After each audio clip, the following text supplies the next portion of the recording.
আমাদের পৃথিবীতে অনেক তাপমাত্রা বেড়ে যাচ্ছে, পরিবেশও বদলে যাচ্ছে।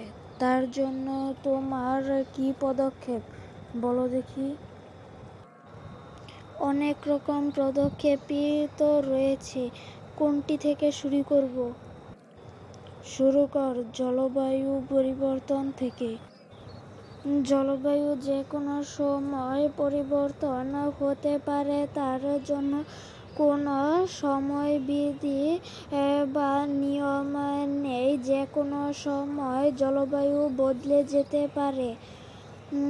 তার জন্য আগে কোনো আমাদের পদক্ষেপ থাকে না।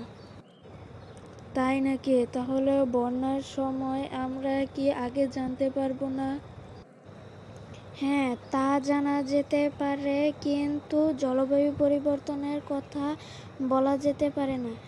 কিন্তু আবহাওয়া পরিবর্তনের কথা কিছুটা হলেও বলা যেতে পারে।